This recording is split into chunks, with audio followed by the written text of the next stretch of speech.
नमस्कार दोस्तों, स्वागत है आपका मेरे चैनल इन्वेस्ट विद दीपक समयाल में। तो दोस्तों, आज का जो वीडियो है ये आपको सांत्वना देने के लिए नहीं है। ये वीडियो बनाया गया है जो मार्केट में अभी वोलेटिलिटी हाई चल रही है, मार्केट अपने 200 डे मूविंग एवरेजेस से नीचे चल रही है और बहुत सारे स्टॉक नेगेटिव में है। आईटी अपने 20-25% की करेक्शन के बाद नीचे है। तो अभी हमें करना क्या चाहिए? हमने जो डिसीजन लिए थे मार्केट में वो क्या सोच के लिए थे और अभी क्या हमारी स्ट्रेटजी होनी चाहिए या एटलीस्ट क्या हमें अभी नहीं करना चाहिए, वो हम देखेंगे बिल्कुल डाटा के साथ कि मार्केट में हो क्या रहा है। तो दोस्तों, पहले हम चलते हैं कि निफ्टी 50 का कंपोजिशन क्या होता है। निफ्टी 50 के कंपोजिशन में 36% से लेके 37% के बीच में फाइनेंशियल सर्विसेज के स्टॉक्स होते हैं, जिसमें बैंक, एनबीएफसी और इंश्योरेंस आते हैं। तो अब हम चेक करेंगे कि अगर बैंकिंग नहीं चलेगा, फाइनेंशियल सर्विसेज नहीं चलेंगे, तो निफ्टी भी कहीं नहीं चलने वाला। तो अभी देखते हैं कि निफ्टी बैंक में है क्या। अगर निफ्टी बैंक का आप वैल्यूएशन चार्ट देखें, ये प्राइस टू बुक है 10 इयर्स का, एवरेज कहीं 2.8 के आसपास आती है और अभी हम 2.2 से भी नीचे हैं, 2.1 के आसपास है। तो दोस्तों, अभी भी बैंकिंग में हम अपनी एवरेज वैल्यूएशन के नीचे हैं। तो मतलब बैंकिंग में बहुत स्कोप है कि ये अपनी एवरेज वैल्यूएशन की तरफ आएगा और बैंकिंग सेक्टर अभी चलेगा। तो बैंकिंग क्लियर कट अभी सस्ता है, तो इसमें से निकलने की कोई बात ही नहीं बनती है। क्या इससे और सस्ता हो सकता है? तो शॉर्ट टर्म में कुछ भी हो सकता है। मार्केट आपको पता ही है, बिल्कुल सेंसिटिविटी इंडेक्स होता है और ये बिल्कुल फियर और ग्रीड के कारण भी मार्केट परफॉर्म करती है। तो क्या बैंकिंग में से निकलना चाहिए? कहीं नहीं बनता है ऐसा वैल्यूएशंस में कि आपको बैंकिंग से निकलना चाहिए। अब इसके बाद और कौन से सेक्टर हैं? दूसरा सेक्टर आता है आईटी, इंफॉर्मेशन टेक्नोलॉजी, जो 10 से 12% का इसका वेटेज है निफ्टी में। तो निफ्टी आईटी में क्या हो रहा है?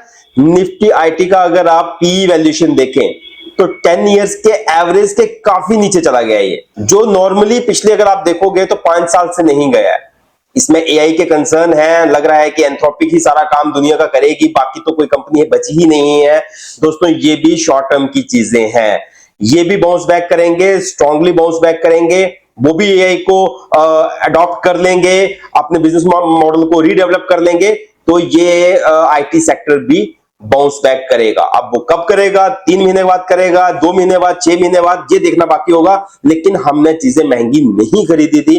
अब मार्केट में वो जो कंसर्न आ जाते हैं एआई के, टेक्नोलॉजी में जब डिसरप्शंस होती हैं, तो उसके लिए आप कुछ नहीं कर सकते। हाँ, इतना जरूर कर सकते हो कि जब चीजें बहुत चीप हो जाती हैं तो उसमें से निकले ना, क्योंकि ये होगा कि आपने तब वो चीज छोड़ दी जब वो चीज बहुत सस्ती थी और उसके बाद जो वैल्यू बाइंग करते हैं वो उसको खरीद लेंगे और वो पेशेंस रखेंगे और रिटर्न बना के ही बाहर निकलेंगे। तीसरा जो हमारा सेक्टर है, जो एफएमसीजी का सेक्टर है, एफएमसीजी मतलब कंजम्पशन से रिलेटेड जो है, उनका कोई 6-7% के आसपास निफ्टी का कवरेज होता है या निफ्टी में वेटेज होती है। तो एफएमसीजी क्या चल रहा है?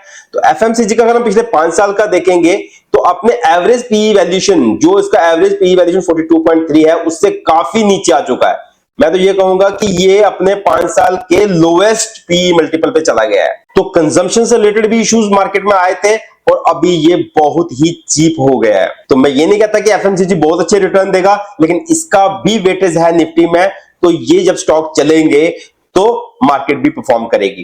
तो मेरा कहने का मतलब यह है कि जो कंजम्पशन से रिलेटेड थीम में इन्वेस्टेड हैं, जो बैंकिंग में, फाइनेंशियल सर्विसेज में इन्वेस्टेड हैं, आईटी में इन्वेस्टेड हैं, वो कृपया बने रहें। अभी निकलने का समय बिल्कुल भी नहीं है। आपको पेन हो सकती है शॉर्ट टर्म की, 2 महीने, 4 महीने, 6 महीने, लेकिन ये चीजें बाउंस बैक करेंगी और आपको अच्छे रिटर्न मिलने की उम्मीद है। अब निफ्टी ऑयल एंड गैस का भी देख लेते हैं। इसका भी वेटेज जो है वो 10 से 12% नहीं, 9-10% है। तो इसका अगर हम देखें तो ऑयल एंड गैस का, तो ये भी अपने एवरेज वैल्यूएशन से नीचे है। तो कुल मिला के इंडिया की जो वैल्यूएशन है वो अभी सस्ती हो चुकी है। हम सस्ती नहीं कहेंगे, लेकिन एवरेज वैल्यूएशन पे आ चुकी है। एक बार हम देख लें कि हमारी जो मार्केट थी वो ग्लोबली ऐसा क्यों हुआ कि पिछले 1 साल में सारे रिटर्न जो है वो फॉरेन मार्केट्स को मिले हैं और हमारी मार्केट को नहीं मिले हैं। तो उसमें मैं ये कहूंगा कि अगर आप पी वैल्यूएशन अभी देखें तो अभी बाकी सारी जितनी भी कंट्रीज हैं उनमें मोस्टली आपको एक्सपेंसिव वैल्यूएशन, ओवर वैल्यूड, जैसे यूनाइटेड स्टेट ओवर वैल्यू हो गया है, ऑस्ट्रेलिया एक्सपेंसिव है और ताइवान, साउथ, सब एक्सपेंसिव वैल्यूएशन पे ट्रेड हो रहे हैं और इंडिया जो है अभी फेयर वैल्यूएशन पे आ गया है। ये इसकी पीई रेशियोज हैं जो पिछले 5 साल का एवरेज वगैरह देखा जाता है कि हाँ उस एवरेज के हिसाब से 5 साल में 10 साल में अभी वैल्यूएशन क्या चल रही है। भारत जो महंगा वैल्यूएशन में ट्रेड होता है, जिस कारण से भारत में ज्यादा पैसा नहीं लगाया गया पिछले 1-2-3 साल में, एफआईआई ने जम के बेचा है। लेकिन दोस्तों ये वापस आएंगे। इमर्जिंग मार्केट में भारत ही एक स्वीट स्पॉट होता है, लेकिन वैल्यूएशन के चक्कर में वो इन्वेस्ट नहीं कर पाए हैं, उन्होंने अपना पैसा निकाला है। लेकिन जब ये वापस आएंगे तब हमारी मार्केट भी सुधर जाएगी, हमारी मार्केट भी कहीं एक्सपेंसिव की कैटेगरी में होगी। लेकिन अभी मार्केट में जब ये फेयर वैल्यूएशन पे आ गए हैं तो निकलने का सवाल ही पैदा नहीं होता। दोस्तों मैं आपको एक और एग्जांपल देता हूं। ये एक सेक्टर है जिसको हम होम फाइनेंस सेक्टर बोलते हैं। आवास उसमें से एक मैंने इसमें इन्वेस्टमेंट भी कर रखी है। अब इसकी वैल्यूएशन देखिए, 15.7 के पीई मल्टीपल पे चल रहा है और प्राइस टू बुक 2.10 पे चल रहा है। इसका अगर आप चार्ट देखते हैं दोस्तों तो प्राइस इसका जो है अपने हाई 2824 से गिर के अभी 1285 पे ट्रेड हो रहा है। तो इसका पीई वैल्यूएशन आप 10 इयर्स में देखिए, एवरेज ही इसका 42 है और अभी ये वैल्यूएशन 15 के आसपास चला गया है। मतलब 3 गुना इसका वैल्यूएशन ही करेक्ट हुआ है। और ये जो इसको आपको बार दिख रहे हैं, ये इसकी ईपीएस है जो बढ़ती ही जा रही है। तो दोस्तों इसके अगर आप प्रॉफिट एंड लॉस में देखो तो 2020 से लेके जो 1000 करोड़ के आसपास का रेवेन्यू कमा रहा था, अभी 2600 करोड़ का रेवेन्यू है। प्रॉफिट जो इसके 2020 में 321 करोड़ के थे फाइनेंसिंग प्रॉफिट, वो 841 करोड़, मतलब 3 गुना के आसपास पहुंच गए हैं। लेकिन स्टॉक जो है वो गिरता ही गया है। दोस्तों इसका भी टाइम आएगा। होम फाइनेंस कंपनियां जितनी भी हैं इनका भी टाइम आएगा। अभी ये काफी लोअर वैल्यूएशन पे ट्रेड हो रही हैं। दोस्तों चीजें सिक्लिकल रहती हैं। आपको जब चीजें खरीदनी है तो ये ध्यान रखना है कहीं आपने बहुत महंगी तो नहीं खरीद ली है। लेकिन अगर आपने वैल्यूएशन में चीजें सही खरीदी हैं तो उसके बाद आपको पेशेंस रखनी होगी और वो पेशेंस आपको पे करेगी। इक्विटी मार्केट में रिटर्न्स दोस्तों जो बोला जाता है कि 12 से 15% के रिटर्न मिल जाते हैं, तो वो एवरी ईयर नहीं होते हैं। वो जब आप एवरेज करते हैं तब 12 से 15% के रिटर्न होते हैं। तो इसलिए आपको सारा पैसा इक्विटी में नहीं रखना होता, आपको कुछ पैसा डेब्ट में रखना होता है। जब ऐसी सिचुएशन होती है और आपको पैसे की जरूरत होती है तो इक्विटी में से नहीं निकालना होता है। हमें भी नहीं पता, हो सकता है कि नेक्स्ट ईयर ये 70% के रिटर्न दे दे, 80% के दे दे, तो सारी वैल्यूएशन मतलब अच्छी हो जाए इसकी। लेकिन वो 70-80% के रिटर्न कब आएंगे? फेयर से भी चीप वैल्यूएशन चली जाएगी तब आएंगे। अगर आपको इक्विटी पे भरोसा है, इंडिया के ऊपर आपको ऑप्टिमिज्म है कि ये अच्छा करेगा फ्यूचर में, तो आपको रुकना होगा, पेशेंस रखनी होगी, तभी आपको रिटर्न अच्छे मिलेंगे। अभी निकलने का समय बिल्कुल नहीं है।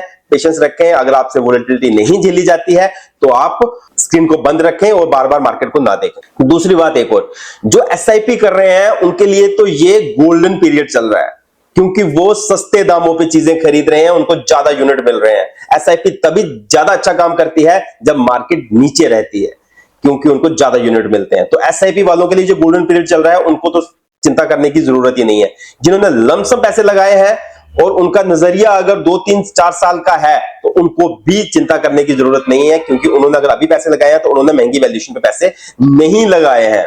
आपको लेकिन पेशेंस रखनी होगी। मार्केट में जो फियर और ग्रीड का चक्कर रहता है उसको झेलना होगा आपको, तभी आपके रिटर्न बनेंगे। डरने की जरूरत नहीं है मार्केट से। शॉर्ट टर्म की चीजें हैं। ईरान इजराइल यूएस वॉर भी सेटल हो जाएगी। जियोपॉलिटिकल टेंशन चल रही है, ये सेटल हो जाएंगी। सबको पता है कि बिजनेस करना है तभी लोग शांत रहेंगे, नहीं तो अगर ज्यादा टर्माइल रहता है तो लोगों में ही इश्यूज आना शुरू हो जाते हैं। आज का वीडियो बस इतना ही। मेरा यही कहना है कि अभी मार्केट से ना निकलें और अपने आप को शांत रखें। पैनिक में चीजें ना बेचें। पैनिक में आप बेचोगे तो बड़े इन्वेस्टर्स खरीद लेंगे, क्योंकि उनको पता है कि लोग जो है वो सही से चीजों को एनालाइज नहीं करते हैं। इसलिए मैंने ये आपके लिए वीडियो बनाया है। मुझे लगता है ये वीडियो आपको पसंद आया होगा। Like share and subscribe my channel और इस वीडियो को भी शेयर कीजिए। धन्यवाद।